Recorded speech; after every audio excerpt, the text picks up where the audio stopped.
First way to catch a cheating wife. Before we get started, make sure to subscribe so you will never miss a video. So let's get started. First way to catch a cheating wife. This will be long as it happened a few years ago, and I just finally felt like sharing it after reading many stories and experiences here. It's my hope my story will help someone else survive cheating. I was married nearly 20 years to my ex-wife. I was a professional firefighter before we met. I began my career when I graduated high school at 17 and enrolled in fire academy with a parent waiver. I'm a fourth-generation fireman.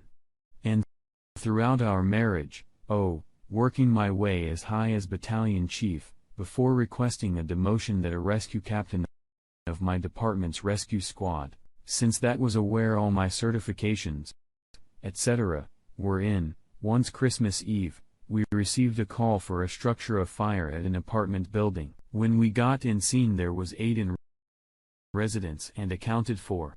We began rescue operations and in one unit, I found a young husband and wife, got them out, and the bartender changed my air model. The young woman sitting with the medics began screaming, "My baby, my baby." I ran up to her and they asked her, "Ma'am, what kind of baby am I looking for? Dog, cat, human, or what?" All she said was "my baby" over and over, so I ran back in. A short time later, I emerged with an infant as I made my way out something inside a building, balloon sending debris anywhere. I was hit in a bat by a piece of wood, like a giant splinter. I somehow still made it to the trade area, handed up the baby and collapsed. That was when the splinter was found sticking out of me. I was helicoptered with trauma center. While on the way I passed away twice and revived. I was taken in for emergency surgery. The splinter had nicked my heart and I was dying. My wife was called by my crew and told her what happened, and she told my crew that she was not coming. She had better things to do than to worry about my ploy for her attention and how I was using my job to try and get into her panties. I was in the hospital for 30 days as they would not release me until they were sure I was healed enough to return home in a very rural area about 60 miles from where I worked in a real hospital. When I was released, I tried to get my wife to pick me up. She told me she didn't have time to make them drive. I had to beg for a ride home, and when I finally found one through one of my crewmates, he accompanied me into my house, making sure I was okay and not alone. We walked through my home looking for my wife since her minivan was in the driveway. When I opened our bedroom door, I collapsed to my knees as my crewman came up behind me and shouted, "What the fuck are you doing?" We opened my bedroom door to find my wife in bed. She had a man enter her kitty, another behind her, in her butt, and a third in her mouth. At first, the thing that hit me most was the one in her butt and mouth, things she never did with me, and that I had never tried at all, claiming I was too big and would gag her or hurt her. My friend helped me up. He took me out, then went in and gathered me some clothes to take. He took me to another friend's home where we explained what transpired. Later on, the friend with me when I caught her told me when he went in to get things for me, the ex at her boy toys never stopped what they were doing, and he took cell phone video without him noticing. A few days later, my friends helped me find a lawyer and started the divorce process. Luckily, our kids were already adults.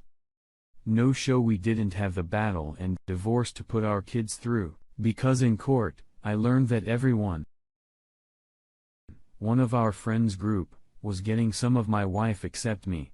She openly admitted to doing every man in town to judge and how I was in nothing but a paycheck and how she always hoped I'd tie in the line of duty and should get that $1 million life insurance we had if I was skilled at a job.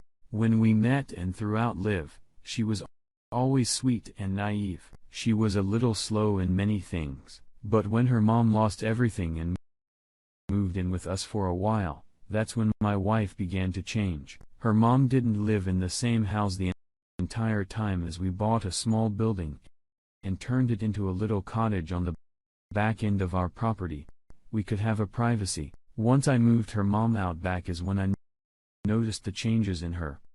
It was hard for me to notice red flags, etc., as I was the only one working, and I would work 48 on and 24 off.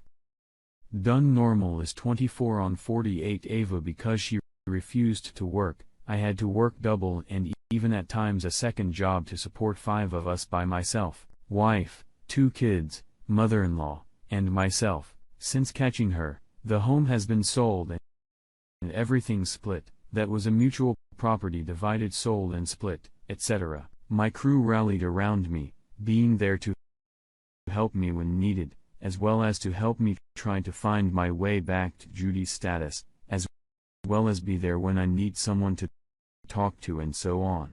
Most of these men and women in my crew lived in the city we worked in, so it was an hour drive at least each way to assist me. I worked to pay as of to get my career back. I wanted to hit the 35 years of service mark, then retire. When it came time to do my physical, etc., to return to Judy, I passed, but was subsequently called into the chief's office, where I was told, "Captain, you have 2 choices. 1, you can retire now at 30 years and keep your full pension benefits. Or 2, we will medically retire you and you that has." I stuttered, but I passed my return to duty test. Answer way received was, "Captain, you are one of not the best rescue specialist I have ever known, but your age, your injury history and your recent diagnosis of PTSD, coupled with bipolar, the insurance company will no longer cover you due to high risk. So do you have a decision?" I retired and left,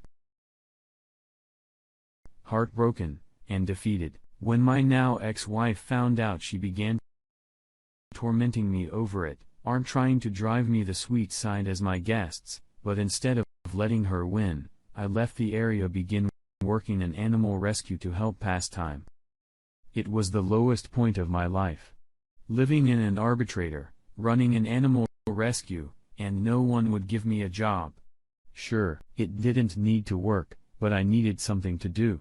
I swore off women, except for my sister, firefighter, and didn't socialize her, date, etc., for a long time. I thought I would never be in a relationship again. I didn't know if I could ever trust anyone ever again. That it happened, I began playing what I guess you would call once of those more games, or I met a woman. We would chat, eventually exchange numbers, etc. The name, and months later, she decided she wanted to meet me, telling by no way, "You're a perv or anything, because no one is going to invest this long to pick a target." This made me laugh harder than I ever had in my life. I'll be honest. I was reluctant at first because we had a 20-year age gap. Plus, we were different races when where I live into racial relationships are still shunned. Yes, it's Redneckville, USA, and basically installed this young age in many ways here. But I agreed to meet her. I can say it was the best decision of my life. She was everything I could dream of and more. She was old-fashioned like me. She was erased and believed a woman's number 1 job was her spouse and family, not money and a career. I have no problem with a working woman. But, regardless, matter, woman, family should always come before career, anything else. I guess it's kind of ironic in some way.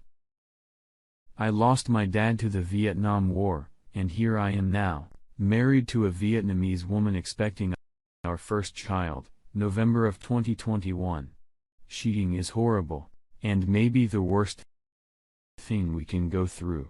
But please remember, it is not the end of the world, nor, or all men, or women the same as you cheating spouse. The keys are: make time for you.